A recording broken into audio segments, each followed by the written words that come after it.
السلام علیکم جی، میرا نام رضوان الحق ہے اور آج ربیع الاول کی نسبت سے میں آپ کو بتاؤں گا آپ صلی اللہ علیہ وسلم کی زندگی کا ایک بڑا پیارا واقعہ جو مجھے بہت متاثر کرتا ہے۔ اور حضور پاک صلی اللہ علیہ وسلم کی زندگی کو 40 سال اتنا خوبصورت بنایا اور دکھایا، ایک مثالی یعنی کہ انسان دکھایا، ایک مثالی انسان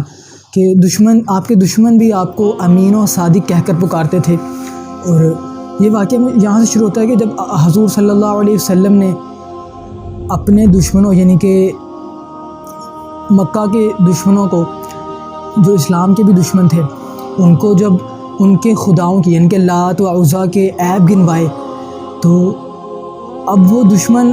آپ صلی اللہ علیہ وسلم کی زندگی کے بارے میں بھی کچھ کہہ نہیں سکتے تھے، یعنی کہ آپ صلی اللہ علیہ وسلم کی زندگی کے بارے میں بھی کوئی عیب نہیں نکال سکتے تھے، کوئی عیب جوئی نہیں کر سکتے تھے۔ کیونکہ وہ ان کو امین و صادق کہتے تھے، ان میں کوئی عیب ہوتا تو پھر وہ کوئی عیب بتاتے۔ یعنی آپ صلی اللہ علیہ وسلم نے ان کے دشمنوں کو، یعنی کہ جو بت تھے جن کو وہ پوجتے تھے، آپ کے دشمنوں کے خدا، جب آپ نے ان کو ان کی غلطیوں کے بارے میں بتایا کہ دیکھو یہ تو جن کو تم پوجتے ہو یہ تمہیں کچھ نہیں دیتے، یہ تو خود تم سے ہم کلام بھی نہیں ہو سکتے، بلکہ یہ تو تم خود ہو جو ان کو بناتے ہو۔ تو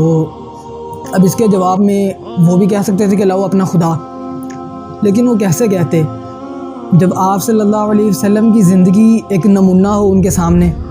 جب وہ خود اس نبی کی تعریفیں کر رہے ہوں، اس کے پاس امانتیں رکھوائیں، اس کے پاس سب چیزیں رکھیں، اس کو جب فیصلہ کروانا ہو تب اس نبی کے پاس جائیں، تب اس شخص کے پاس جائیں، یعنی کہ ان کے ہمارے لیے ہمارے پیارے نبی صلی اللہ علیہ وسلم کی زندگی میں کوئی عیب نکالتے یا پھر ان کی زندگی کے بارے میں کوئی بری بات کہتے، وہ کہہ ہی نہیں سکتے تھے کیونکہ ہے ہی نہیں تھا کچھ ایسا۔ تو جب دشمن خود آپ کو امین و صادق کہہ رہا ہو، جب دشمن خود آپ پر کوئی انگلی نہ اٹھا سکتا ہو بلکہ آپ کے بارے میں کچھ کہہ ہی نہ سکتا ہو، تو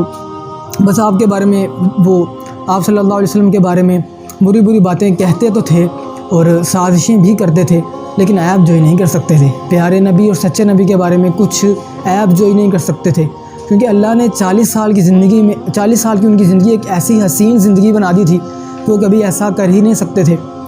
ہے ہی نہیں تھا ایسا۔ تو ہمارے لیے بس یہی سبق ہے، میں کہنا چاہوں گا کہ ہمیں آپ صلی اللہ علیہ وسلم کی زندگی پر عمل کرنا چاہیے۔ تو ربیع الاول کا مہینہ ہمارے لیے ہر سال یاد ہی ہوتی ہے کہ ہم آپ صلی اللہ علیہ وسلم کی زندگی پر کم از کم عمل کریں، ان پر سوچیں۔ صرف جلوس نکالنے سے کچھ نہیں ہوگا، ان کی زندگی کو پڑھیں اور میرے لیے بھی دعا کریں اور اپنے لیے بھی دعا کریں، تاکہ ہم ان کی زندگی کو صرف جلوس نکالنے تک محدود نہ رکھیں بلکہ ان کے اسوہ حسنہ پر عمل کرنے والے بنیں۔ السلام علیکم، دعاؤں میں یاد رکھیے گا۔